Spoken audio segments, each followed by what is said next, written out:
तो अभी तक हमने डाइजेस्टिव सिस्टम के बारे में पढ़ा था, ठीक है। डाइजेस्टिव सिस्टम कहाँ से शुरू होता है? माउथ। माउथ से खाना कहाँ जाता है?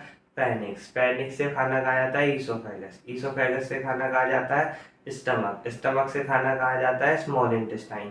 स्मॉल इंटेस्टाइन से कहाँ जाता है खाना? Large intestine.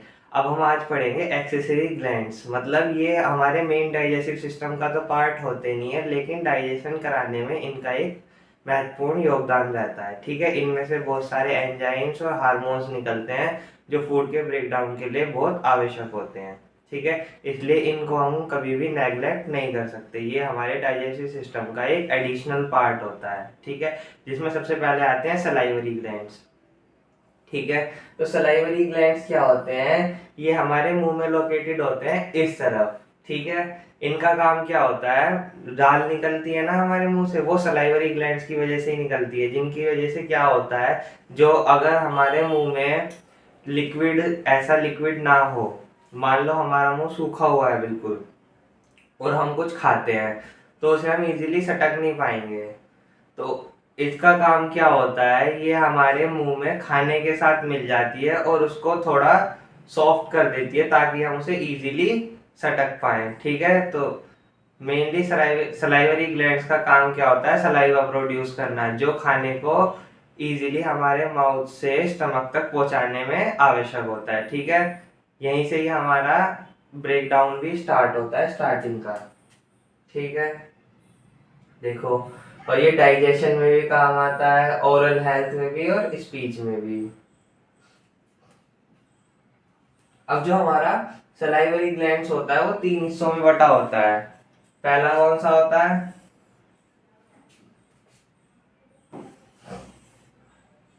पैरोटॉइड ग्लैंड। दूसरा होता है सबमैंडिबुलर ग्लैंड और तीसरा होता है सबलिंगुअल ग्लैंड। अब देखो ये क्या होते हैं और कहाँ कहाँ लोकेटेड होते हैं। जो पैराटॉइड ग्लैंड होता है वो हमारा इस जगह लोकेटेड होता है मुंह में, ठीक है, मुंह के ऊपर वाले पार्ट पे। और इसका काम क्या होता है, ये जो हमारे टोटल सलाइवा जितना भी हमारे सलाइवरी ग्लैंड से आता है उसमें सबसे ज्यादा जो सलाइवा प्रोड्यूस करता है वो पैराटॉइड ग्लैंड करता है। फिर दूसरे नंबर पे आता है सबमेंडुलर ग्लैंड।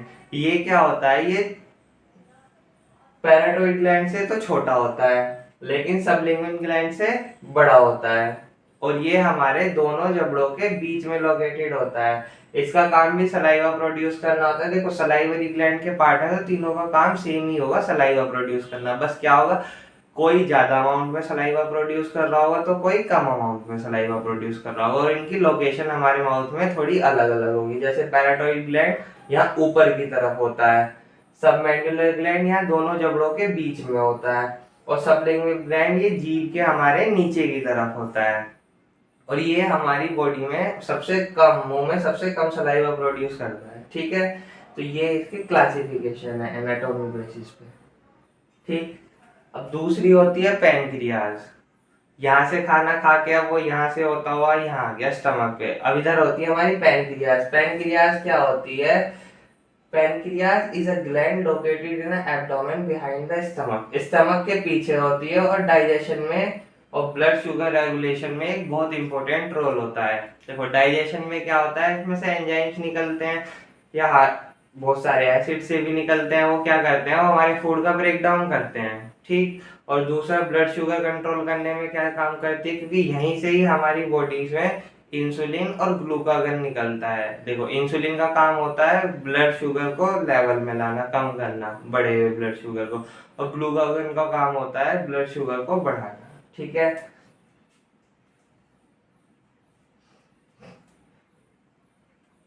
अब इनके फंक्शन क्या होते हैं? सबसे पहले डाइजेशन। देखो डाइजेशन में कैसे काम आता है।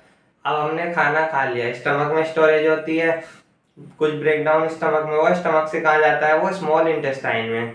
और यहाँ पैनक्रियास से जो हमारे एंजाइम्स और हार्मोन्स होते हैं वो भी स्मॉल इंटेस्टाइन में जाते हैं। फिर वहाँ क्या होता है, हमारे खाने का ब्रेकडाउन होता है। खाने का ब्रेकडाउन, अगर भाई हमने सारा खाना का ब्रेकडाउन किया ही नहीं तो उसमें से हमें न्यूट्रिशन और एनर्जी कैसे मिलेगी?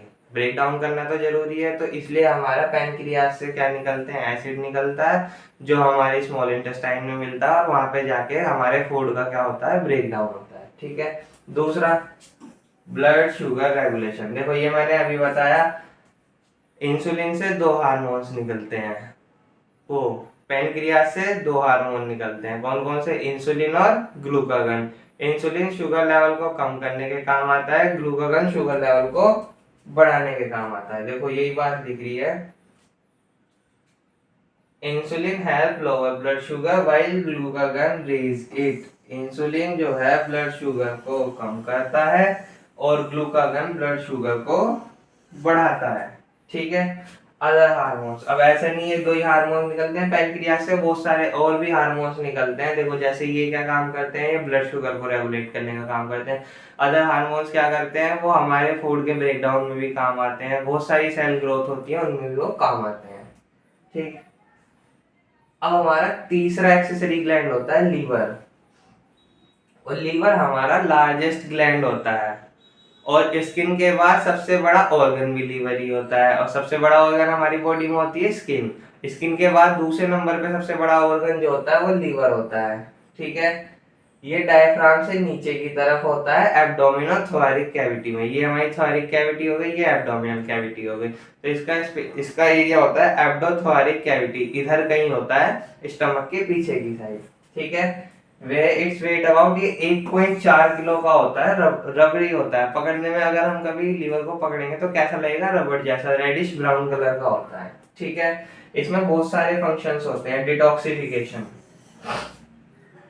डिटॉक्सिफिकेशन क्या होता है, हमारी बॉडी में जो बहुत सारे दूषित या दूषित टॉक्सिक होते हैं, टॉक्सिक पदार्थ होते हैं, उनको बाहर निकालने का काम किसके थ्रू होता है, लीवर के थ्रू होता है, ठीक है।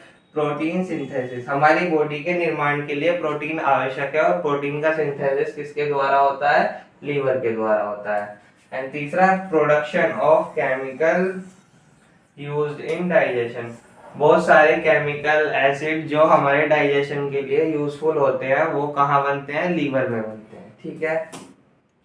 अब लीवर की एनाटॉमी क्या है, लीवर में लोब्स होते हैं। देखो अगर देखा जाए तो लीवर का स्ट्रक्चर कुछ इस तरीके से होता है,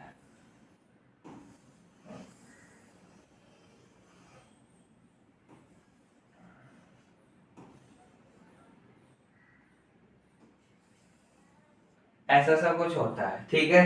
इसमें एक राइट लोब होता है और एक लेफ्ट लोब होता है, ठीक है।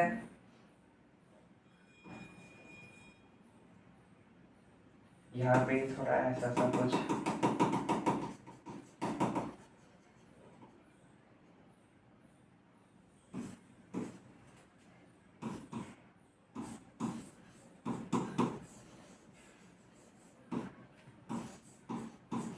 ये राइट लोब हो गया,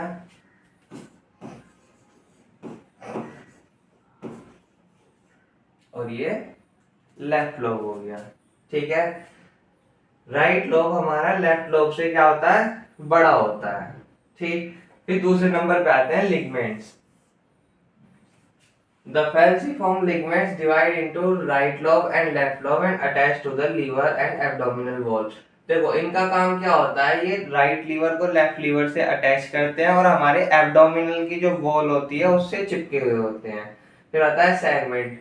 सेगमेंट क्या होता है, जैसे लीवर हमारा दो पार्ट में बटा, लोब्स में, लोब्स फर्दर डिवाइड होते हैं जो सेगमेंट्स कहलाते हैं। लोब का डिवाइड करना ही सेगमेंट कहलाता है, ठीक है। फिर लोब्स के बाद आता है लोबुलस, ठीक है। These are function unit of liver containing hepatoterical and blood vessel. देखो ये हमारी लीवर की फंक्शन यूनिट है, लीवर में जितना भी काम होता है वो इन्हीं के थ्रू होता है, इनको हम लीवर सेल भी कहते हैं, और ये ब्लड वेसल के थ्रू कनेक्ट होती है। फिर आता है बाइल डक्ट। बाइल डक्ट का काम क्या होता है, lobulus are connected to small bile duct. जो ये लोबुलस होता है ये किससे कनेक्ट होता है, स्मॉल बाइल डक्ट से कनेक्ट होता है, which merge to form the common hepatic duct transporting bile in the gallbladder and small intestine। तो इसका काम क्या होता है, जो बाइल होता है उसको गॉल ब्लैडर से स्मॉल इंटेस्टाइन तक ले जाने का काम होता है, ठीक है। ये फंक्शन आ गया। अब लीवर के फंक्शन क्या होते हैं, देखो लीवर हमारा एक बहुत ही मेन ग्लैंड होता है, इसके बहुत सारे फंक्शन होते हैं, ठीक है। बाइल प्रोड्यूस करता है, प्रोडक्शन ऑफ बाइल, यही बाइल हमारा क्या काम करता है, स्मॉल इंटेस्टाइन में फूड के ब्रेकडाउन में काम आता है, ठीक है। Conversion of access glucose into glycogen for storage. देखो ये क्या करता है, जो हमारी बॉडी में बहुत सारा ग्लूकोज एक्सेस अमाउंट में आ जाता है, हमने कुछ खाया, हमें एनर्जी मिली, तो कई बार होता है बहुत ज्यादा ग्लूकोज हो गया, तो उसको क्या करता है, एक्सेस अमाउंट ऑफ ग्लूकोज, जितना हमें बॉडी के लिए चाहिए उतना हमने यूज कर लिया, उसके बाद जो बचा, अब ऐसा तो नहीं है उसे वेस्ट के थ्रू निकाल देंगे, वो वेस्ट तो है नहीं, वो हमारी बॉडी में यूज हो सकता है, तो उसको स्टोरेज करके रख लिया जाता है लीवर के द्वारा, और जब दोबारा से उसकी नीड होती है तो उसको रिलीज कर दिया जाता है और हमारी बॉडी को दोबारा से एनर्जी मिल जाती है, ठीक है। ये सब चीज इसमें लिखी हुई है, ठीक। Third, regulation of blood level of amino acid which form blockage of protein. देखो प्रोटीन बनने का सबसे बेसिक यूनिट क्या होती है, एमिनो एसिड, यहाँ से एमिनो एसिड के थ्रू प्रोटीन का निर्माण होता है। Process of haemoglobin for used in iron content. देखो स्टोर में जो आयरन का स्टोरेज होता है वो हीमोग्लोबिन के थ्रू होता है। Conversion of poisonous ammonia to urea. देखो हमारी बॉडी में जो एमोनिया बनती है, भाई इतना सारा प्रोसेस हुआ तो एमोनिया बनेगी, वो लीवर का काम क्या होता है, उसको यूरिया में कन्वर्ट कर देता है, ठीक है। फिर यूरिया जो होता है वो हमारी यूरिन के थ्रू हमारी बॉडी से बाहर हो जाता है, ठीक है। Clearing the blood of drug and other poisonous substance. देखो ये डिटॉक्सिफिकेशन है, इसका मतलब होता है डिटॉक्सिफिकेशन, हमारी बॉडी में जितने भी ड्रग्स जो हमारी बॉडी के लिए डेंजरस है और पॉइजनस सब्सटेंस होते हैं उसको बाहर करना, वो क्या कहलाता है, डिटॉक्सिफिकेशन कहलाता है, और ये कौन करता है, लीवर करता है, ठीक है। और लास्ट पॉइंट है, ये हमारी बॉडी को इम्यूनिटी भी प्रोवाइड कराता है, ठीक है, क्योंकि ब्लड स्ट्रीम में जो बैक्टीरिया होते हैं उनको किल कर देता है, ठीक। अब लास्ट जो हमारा एक्सेसरी ग्लैंड आता है वो होता है गॉल ब्लैडर, ठीक है।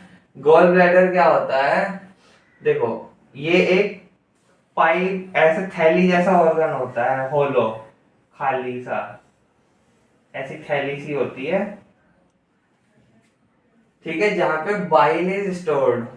अब बाइल स्टोर होता है, देखो लीवर में हमारा बाइल बना था और वो स्टोर कहाँ हुआ था, गॉल ब्लैडर में, और जब हमें जरूरत होती है फूड के ब्रेकडाउन के लिए तो वो स्मॉल इंटेस्टाइन में छोड़ दिया जाता है, ठीक है। यहाँ पे बाइल का क्या होता है, स्टोरेज होता है, और इसे रिलीज कर दिया जाता है जब जरूरत होती है, कहाँ पे, स्मॉल इंटेस्टाइन में। ये मटर के आकार का होता है, पीयर शेप होता है, बहुत छोटा सा होता है, ठीक है।